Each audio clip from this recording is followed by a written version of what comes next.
बिस्मिल्लाहिर्रहमानिर्रहीम। अस्सलामुअलैकुम। Welcome to my channel cooking with Anam Fatima. आज मैं आपके साथ ना बहुत ही ज़बरदस्त और इंस्टेंट करेले की सब्ज़ी की रेसिपी शेयर करने वाली हूँ। झटपट सी और मज़ेदार सी ये रेसिपी बनके तैयार होगी। कुछ इस तरह से हम इसमें मसाले और चीज़ें ऐड करेंगे ना कि इसका फ्लेवर जो है वो बहुत ही ज़बरदस्त होने वाला है। मसालों का और करेलों का एक ज़बरदस्त सा इसमें कॉम्बो जब जाएगा ना और बहुत ज़बरदस्त सा टेस्ट बनेगा। और मसाले हम वही यूज़ करेंगे जो हमारे घर में मौजूद हैं। इसी तरह से मज़ेदार सी रेसिपी के लिए बनाने के लिए आप वीडियो को पूरा ज़रूर देखिएगा और स्टेप बाय स्टेप इसको फॉलो कीजिएगा। तो चलिए अपनी रेसिपी को स्टार्ट कर लेते हैं। यहाँ पे मैंने तकरीबन करेले ले लिए हैं 1 kg यानी 1 किलो के करीब मैंने करेले ले लिए हैं। और इसका ये देखिए, ये नीचे वाला और ऊपर वाला पार्ट जो है हम इस तरह से इसको कट कर देंगे। अब हम इसको छीलेंगे नहीं, इसको कट करेंगे इस तरह से गुलाई में। ये देखिए इस तरह से। मैं यहाँ पर थोड़े से मोटे कट कर रही हूँ, आप चाहें तो जितने बारीक कट करना चाहें कट कर सकते हैं। अगर आप इसको बारीक कट करेंगे ना तो ये ज़्यादा कड़वे भी नहीं लगेंगे। मेरे घर में थोड़ा इसको मोटा पसंद किया जाता है, इसीलिए मैं इसको इस तरह से कट किया है। बट आप इसको बारीक कट करिएगा ताकि ये ज़्यादा कड़वे ना हो।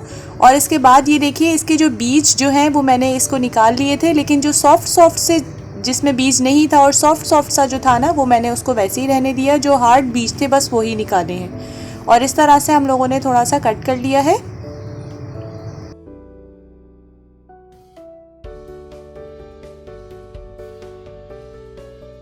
अब मैं इसमें ऐड कर दूंगी नमक। तकरीबन 2 टेबलस्पून भर के, बड़े वाले चम्मच जो है वो भर के मैंने इसमें सॉल्ट ऐड कर दिया है।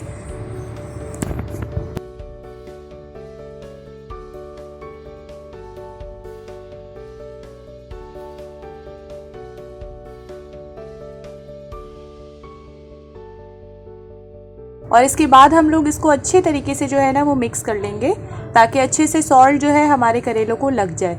फिर उसके बाद मैं इसको कवर करके रख दूंगी तकरीबन 1 से 2 घंटे के लिए, ताकि इसका जो कड़वा पानी है या कुछ भी है वो निकल जाए और जो करेले हैं ना हमारे वो थोड़े सॉफ्ट हो जाएं। आप चाहें तो उसको ओवरनाइट भी रख सकते हैं ताकि ये बहुत अच्छे तरीके से जो है वो सॉफ्ट हो जाए और इसका जो पानी कड़वा है वो भी निकल जाए। ये बहुत मेन स्टेप है।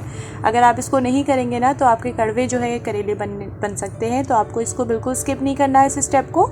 बस ये देखिए तकरीबन 1 से 2 घंटे मुझे इसको जो है वो कवर किए हुए हो गए थे। और ये देखिए काफ़ी अच्छे से जो सॉफ्ट भी हो गए हैं हमारे करेले। अब मैं इसका जो एक्स्ट्रा पानी है ना वो सारा अच्छे तरीके से प्रेस कर करके ये देखिए निकाल दूंगी। आपको बहुत अच्छे से इसका पानी इस तरह से निकालना। और ये देखिए कितना ज़्यादा इसका एक्स्ट्रा पानी जो है वो निकल रहा है करेलों का।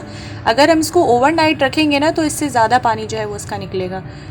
अच्छे रिजल्ट के लिए आप 1 से 2 घंटे, 3 घंटे ओवरनाइट भी रख सकते हैं। इसके बाद साथ साथ मैं इसको जो है वो साफ़ पानी में ट्रांसफ़र करती जा रही हूँ और इसको मैं अच्छे तरीके से वॉश कर लूँगी तकरीबन 3 से 4 पानी में। इस तरह से हम लोगों ने इस पर नहीं वॉश करना, आप टैप पे जाके इसको अच्छे तरीके से 3 से 4 पानी में हमने इसको वॉश करना है। तकरीबन 1 से 2 मिनट लग जाएंगे और अच्छे से निचोड़ के हम लोगों ने इसको वॉश करना है, जो भी एक्स्ट्रा पानी है वो ताकि निकल जाए।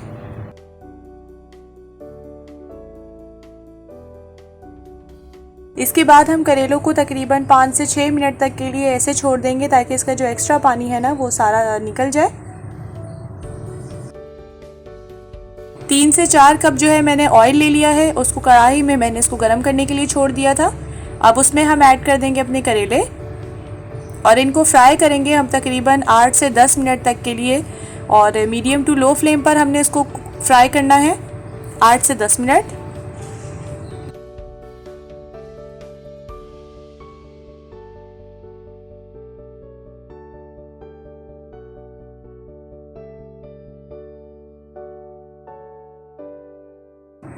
और साथ साथ जो है हम इसको मिक्स करते रहेंगे ताकि ये थोड़े जले नहीं।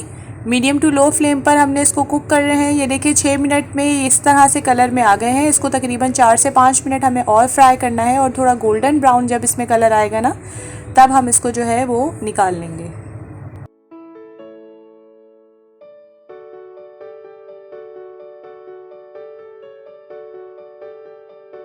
ये देखिए हमारे जो करेले हैं वो गोल्डन ब्राउन हो चुके हैं।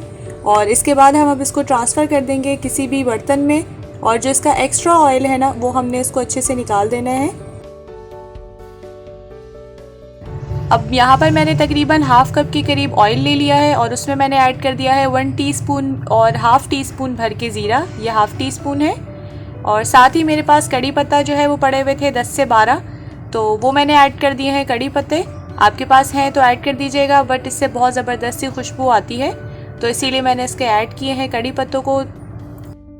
हरी मिर्ची ऐड कर दी है मैंने तकरीबन 7 से 8, बीच में से कट लगा दिया था इसको, और इसको साथ ही हम लोग भून लेंगे, 2 से 3 मिनट तक कुक करेंगे। मतलब 2 से 3 मिनट उतना कि जितना हमारा ज़ीरा जो है ना वो थोड़ा ब्राउनिश में आ जाए, उसकी खुशबू आने लग जाए, बस उतना ही कुक करना है। 5 से 6 मीडियम साइज़ के देखिए इस तरह से मैंने बारीक बारीक प्याज कट कर लिए थे, ये लच्छे टाइप के, और इस तरह से मैंने इसको ना मसल के अपने अब तेल में मैं मिक्स कर लूँगी। ये देखिए इस तरह से मैंने लंबाई में कट किए हैं, थोड़े बारीक ही कट करिएगा क्योंकि इससे फिर ज़बरदस्त इसका टेस्ट आता है।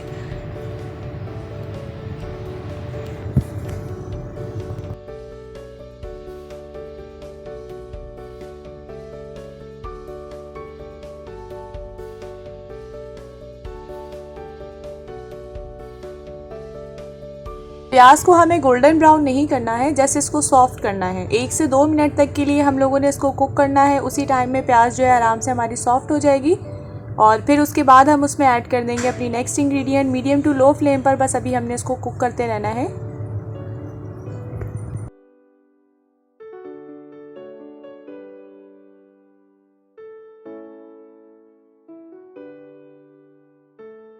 प्याज देखिए हमारी सॉफ्ट हो चुकी है। अब मैं इसमें ऐड कर दूंगी 1 टेबलस्पून भरकर लहसुन पेस्ट ऐड किया है मैंने, और इसको अब हमने कुक करना है तकरीबन 3 से 4 मिनट तक के लिए मीडियम टू लो फ्लेम पर, ताकि जो लहसुन है ना उसका कच्चापन ख़त्म हो जाए। उसका कच्चापन ख़त्म करना लाजमी है, वरना हम लोग जब इसको बाद में सर्व करेंगे ना या खाएंगे तो उसमें अजीब सी टेस्ट इसका अजीब सा आएगा। तो इसीलिए इस स्टेज पर हमें लहसुन को थोड़ा अच्छे से कुक करना है, भूनना है 2 से 3 मिनट तक के लिए, ताकि इसका कच्चापन जो है वो ख़त्म हो जाए।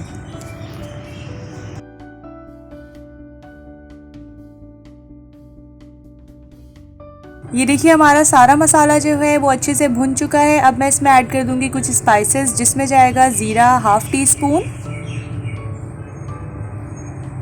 1 टीस्पून भर के मैं इसमें ऐड कर दूंगी रेड चिली पाउडर यानी लाल मिर्चों का पाउडर, हाफ टी स्पून जाएगा हल्दी पाउडर टर्मरिक पाउडर, और ये देखिए 1 टीस्पून भर के मैंने इसमें ऐड कर दिया है खुश्क धनिया पाउडर। ये बहुत ही ज़बरदस्त इससे फ्लेवर आएगा। और इन तमाम मसालों को हम लोगों ने मिक्स कर लेना है। अभी हम इस स्टेज पे सॉल्ट ऐड नहीं कर रहे हैं। इसको अच्छे से अब हम मिक्स कर लेंगे 1 से 2 मिनट तक के लिए, ताकि जो मसाले हैं ना वो अच्छे से कुक हो जाए हमारे।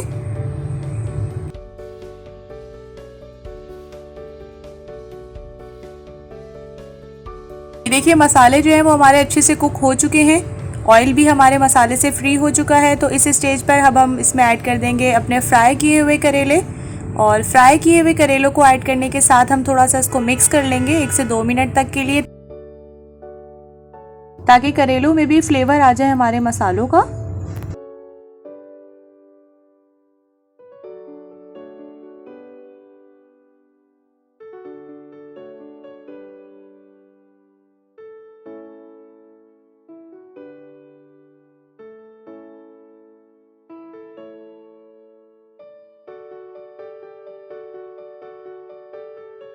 अब मैं इसमें ऐड कर दूंगी टमाटर। टमाटर भी इसमें थोड़े से ज़्यादा ऐड कर रहे हैं हम लोग, तकरीबन 4 से 5 मीडियम साइज़ के टमाटर हैं। इस तरह से मैंने थोड़े लंबाई में कट कर लिए थे, आप चाहें तो चॉप करके भी ऐड कर सकते हैं, बट यहाँ पर जब जिस तरह से हम लोग बना रहे हैं ना करेले, उसमें हमें टमाटर का भी टेस्ट बहुत अच्छा लगेगा, इसीलिए मैंने इसमें ये थोड़े से लंबाई में कट किए हैं, बट ये ऑप्शनल है, आप चाहें तो थोड़ा सा बारीक कट कर सकते हैं।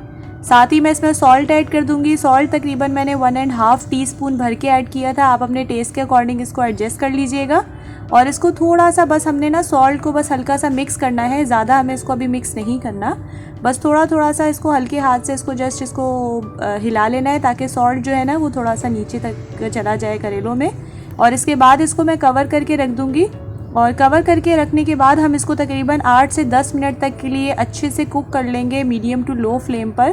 ज़्यादा हाई फ्लेम मत कीजिएगा, ये ना हो कि हमारा नीचे से मसाला जल जाए। और साथ साथ देखिए 8 से 9 मिनट हो चुके थे, लेकिन मैंने बीच में भी इसको थोड़ा सा हिला लिया था, ताकि जो मसाला है ना वो नीचे ना लगे हमारे बर्तन में। और ये देखिए अभी अच्छे से कुक हो रहा है। इसको मज़ीद थोड़ा सा इसमें कुछ चीज़ें ऐड करेंगे, और जो ऐड करने के बाद इसको हम दोबारा इसको हम कवर करके रख देंगे। और ये देखिए हमारे जो टमाटर है काफ़ी अच्छे तरीके से सॉफ्ट हो चुके हैं ना, तो जब टमाटर सॉफ्ट हो जाएंगे तब हम इसमें कुछ मसाले ऐड कर लेंगे।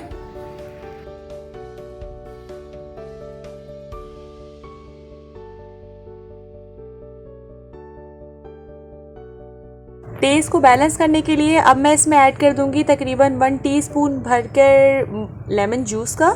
इससे ज़बरदस्त सा इसका टेस्ट आता है और बहुत ही ज़्यादा फ्लेवरफुल ये बनते हैं।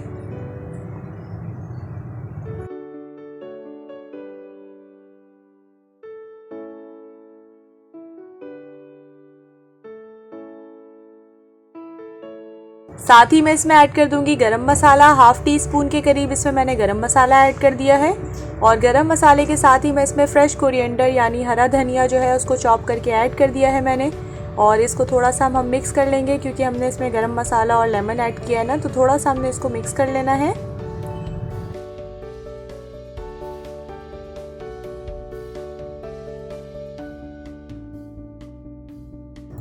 इसके बाद जो है ना मैं इसको थोड़ा सा दोबारा से कवर करके रख दूंगी मीडियम टू लो फ्लेम पर, ताकि ये हल्की आंच पे ना थोड़ा और अच्छे से कुक हो जाए, इसका फ्लेवर और भी ज़बरदस्त उससे आ जाता है।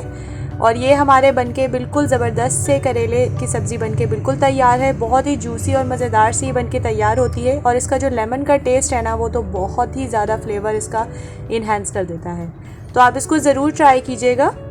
आप इसको पराठे के साथ तो ज़रूर सर्व कीजिएगा क्योंकि ये पराठे के साथ तो बहुत ही लाजवाब लगता है। आप इसके साथ नान, रोटी, चपाती कुछ भी आप इसके साथ सर्व करेंगे ना तो ये बहुत बेहतरीन बनेगा। आप इसको ज़रूर ट्राई कीजिएगा, इंशाल्लाह सबको ये बहुत पसंद आएगी। अगर आज की रेसिपी आपको पसंद आई हो तो आप मेरे चैनल को सब्सक्राइब कर लीजिएगा और बेल आइकन को प्रेस करना मत भूलिएगा, क्योंकि उससे इसी तरह से झटपट और मज़ेदार सी रेसिपीज़ का जो नोटिफिकेशन है ना वो सबसे पहले आप तक पहुंचेगा। और मुझे फ़ीडबैक ज़रूर दे दिया करें क्योंकि मुझे रहता है आप सबके फ़ीडबैक का इंतज़ार। हम मिलेंगे इंशाल्लाह नेक्स्ट वीडियो में एक नई और ज़बरदस्त सी रेसिपी के साथ। तब तक के लिए अपना बहुत बहुत ज़्यादा ख्याल रखिएगा और मुझे रखिएगा अपनी दुआओं में याद। टेक केयर, अल्लाह हाफ़िज़।